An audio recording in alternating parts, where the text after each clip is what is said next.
Albert, welcome to the gym. Thanks for coming down. Great to see you in there sparring. And I've got to say, for somebody who's just starting fight camp, you're looking in incredibly good shape. Well, it's a lot to do with the work I do because I'm a landscape gardener, so it's all the groundwork and everything that I've been doing. And it's got a lot busier recently with everybody having to stay home. They want their gardens done, they're wanting bars built and all sorts. So you're almost training all day, and now training all day with And you're in here to sharpen the skills. Yeah, I've been coming here sort of 5:30 for the first week when I first started, and going straight to work and then doing sessions like jogging in the evenings when I haven't got the kids as well. So yeah, just trying to stay on top of it because I feel like my last fights before the COVID, I wasn't really putting in a great deal of effort, and it sort of showed in a few of my performances where I lost. Yeah. So I'm really keen to sort of put things right, especially that it's mine and Josh's second fight. Yeah. And the first one was so close because it was his debut, my second, from coming from wearing headgear, and it was like, okay, this is a proper fight. And I watch that back now and think, wow, like I feel like we've both come on.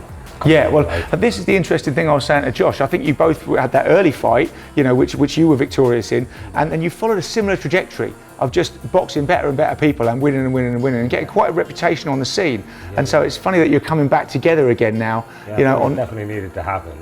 Yeah. Well, then the interesting thing is, whenever I show the fight list to people, that's the one they always get excited about. They're like, oh, right, those two, Josh and Albert. Oh, right, that's going to be great. Yeah, we've both got about, you know, he's been sort of this way in Oxford, and I've been Swindon and Basingstoke and sort of getting on a few shows here and there. But and I just, you know, since that fight really, it just got the bug. And I think for him, he had a little bit of a break afterwards because he just had the twins, and I sort of just went off on one and was like, yeah, I'll fight anybody, I don't care. Yeah. Just wanted to get in there because it just, you know, that's the thing with this show, is going to be weird not having the crowd. Yeah. You know, so I feel like I'll be able to focus more, but, you know, in those moments where you may get clipped or you sort of look out and your brother's going, go on, get it. Yeah.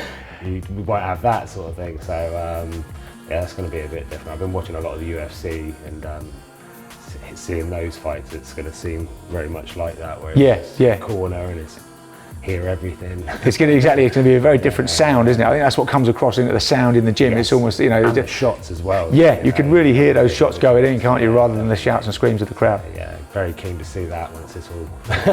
Okay, Albert, so I know Spencer Collard's been training you for this fight, so he's been your mentor, but this is not the first time you've been in front of the cameras, this is not the first time you've had people following you around. How does Spencer Collard compare with Simon Cowell? And tell the people what I'm talking about. Yeah, well, I've done the X Factor in 2007, just sort of thought I'd give it a go, wanted to sort of see if I did have what it took, if I had the X Factor, and I managed to get through to the final 50 of boot camp with the guys, and there was another 50 girls.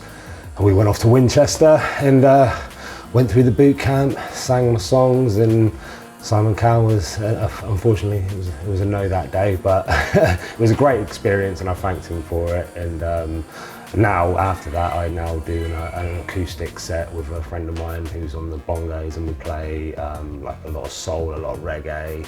And you know, ever since then, I've just been doing that and just been doing things that make me happy. And I just believe that, you know, fitness was always something that made me happy. Music's always been something that makes me happy.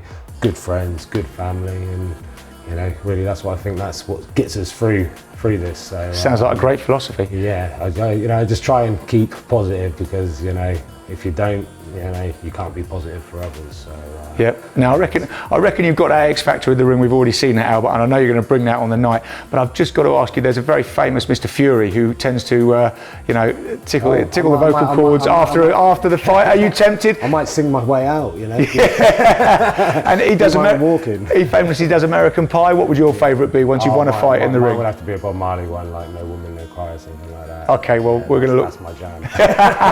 We're going to look forward to that. Brilliant. Thank you, Albert. Thank you.